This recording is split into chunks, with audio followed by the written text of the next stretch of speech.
Ladies and gentlemen, hey, hi, how you doing? Welcome back to the channel. Thank you so much for stopping by.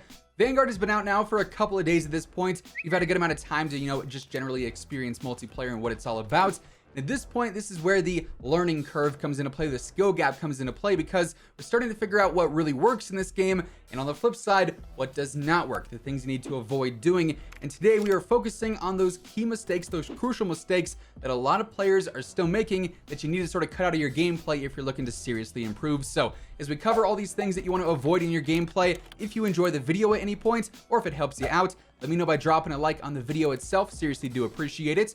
And of course, if you're new here or if you have not already subscribed, feel free to do so, as I am always covering everything going on in COD, news, updates, class setups, tips and tricks. It's all right here each and every single day. And if you're subscribed, you can guarantee you are always up to date. Also, if you're like me and you are grinding Vanguard right now, you're going for camos, you're leveling up weapons, you're leveling up your overall rank, and you're playing a ton and looking at screens all day long, you gotta invest in some gamer advantage glasses. I use these things every single day. They are game changers and lifesavers, let me tell you. Blue light glasses are the wave, Gamer Advantage does them the best, and Code Immortal gets you a nice little discount at checkout if you want to pick up a pair for yourself.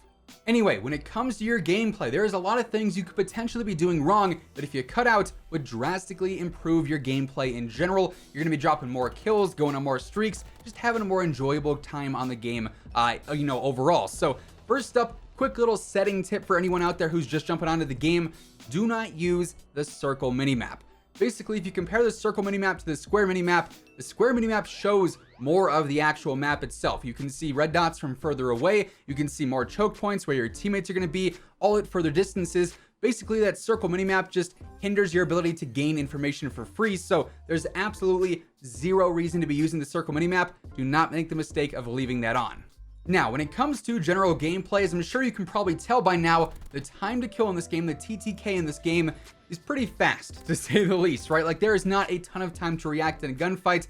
If you're getting shot, there's a good chance you're probably going to get taken out and not win that fight. It's pretty hard to come back in a fight and, and bounce back if you're the one who's taking the bullets first. So, an easy way to avoid losing simple gunfights is to not peek angles slowly. Basically, what I mean by this is that, say you are about to round a corner into a new line of sight. If you are slowly walking around that angle, you are losing your peeker's advantage, and whoever's pre-aiming that angle, if there is someone pre-aiming that angle, you're not going to have much of a chance to beat them because they're going to have that easy line of sight on you. You're going to have to adjust for wherever they're at, and peeking that slowly is just not the wave. Whereas if you were to quick peek an angle, you actually get quite a few different advantages. For one, if you're moving fast, it's going to be harder for that player who's pre-aiming that angle or looking at that angle already to adjust their aim to stay tracking on you, right? If they do hit you and you're, good with movement, you can always back off of that angle, slide cancel back to where you were before behind cover, whatever the case may be. So it makes you a harder target to hit when you are quick peeking angles and quick peeking choke points.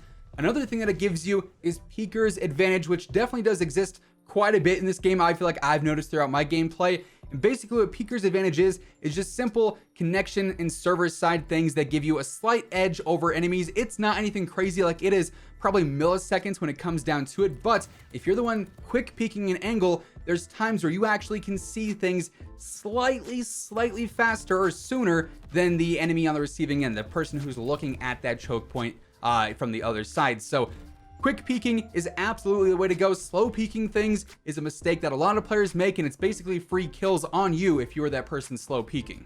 Then, almost sort of coinciding with the slow peeking mistake, another mistake that a lot of players make is not pre-aiming the right spots or the right choke points.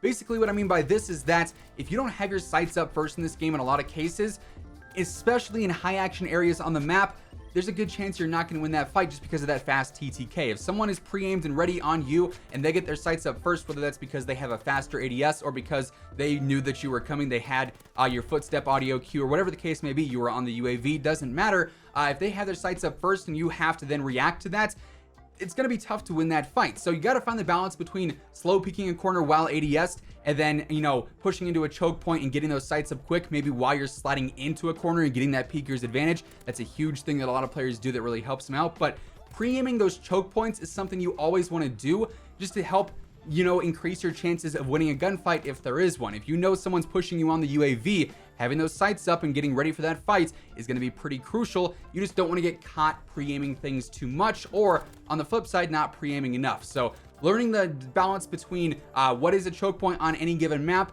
where the enemies are going to be pushing from, and how often you need to have your sights up and ready for a fight is really the difference between increasing that KD and lowering that KD. So you don't want to be pre-aiming all the time, but you want to have your sights up and ready in certain situations where you have the information available to you, whether that be the UAV, audio cues, call outs from your teammates.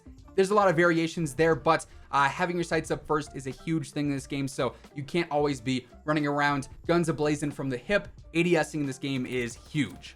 Now, I do also want to talk a little bit about building your class setup and building out your weapon, because obviously now we've got the extreme 10 attachment gunsmith feature, and it seems like all weapons, once you have all 10 attachments on them, are kind of insane. They're low recoil, they're great range, great mobility, but something I still see a lot of players doing even already here in Vanguard is focusing too much on one specific stat category, whether that is individually control or mobility or range, whatever it may be. Focusing on just increasing one specific aspect of a weapon is not going to result in a versatile, balanced, or really useful weapon at all. So if you have a weapon that has bad control off the rip, you don't want to focus 6, 7, 8, 9 attachments on just increasing your recoil control and increasing your accuracy. Obviously, you want to focus a few things there, especially things like muzzles, underbarrels, and barrels that can help increase the control and the accuracy quite a bit. But you don't want to be using every single attachment you have there, because in the end, you're going to be lacking good range, good mobility, other things that you need in this game to make a versatile and a well-balanced weapon. So yeah, you got to go into a weapon build considering the base weapon stats. If it has bad control, obviously you need to focus a couple of attachments on there, but it is never a good idea to use almost all of your attachments on the same stat category or the same pros. You want to have some diversity there. You want to focus a little bit on mobility, a little bit on range, a little bit on control. Then in the end, you have a weapon that is way better in all stat categories and not just one specifically. So diversify your loadout setups a little bit just to help out with well-rounding your weapon. Moving on from that, I do want to talk about aiming a little bit, not so much when it comes to, player tracking or anything, but specifically centering. For whatever reason, players like to run around with their aim just looking at like players' knees. So you're looking towards the ground, you're looking too high. Centering, especially in multiplayer, is so crucial in winning more gunfights. Like in Warzone, we've talked about this multiple times on the channel in the past. Centering is huge, especially for close range fights. In multiplayer though, where the TTK is incredibly fast, especially this year, being able to have good centering literally will make you a better player so fast. It's one of the easiest things that'll change a gunfight in game. If you are looking at somebody's knees by default, if you're constantly looking low as you're running around, you're gonna have to adjust way more to hit those crucial parts of the body. The stomach, the upper chest, the neck, the head. It's gonna take you longer to get your sights down on those parts of the body. The other team, if the other enemies are looking at you and they have better centering, they're immediately ADSing in on your chest, on your head. You're gonna get fried. Having good centering and making sure you're always at that center mass area or always looking in that general direction for when players push you or for when you're pushing in and find a player is going to make it easier to react in a gunfight. You're not going to have to do as much to correct your aim, and it's going to give you the better chance at winning that fight in general. Centering is one of the biggest things every single pro player is just a god at, and that's what makes them win so many fights that are, honestly 50-50, a coin flip. It really can't always come down to this, just because getting those first shots off in those crucial parts of the body will make or break a gunfight. Now, this one is a small one. It's also sort of a niche tip, but it's something I do see some players doing here and there that sort of not necessarily hinders themselves, but you're not taking advantage of the full opportunity here, and that is not coordinating your UAVs.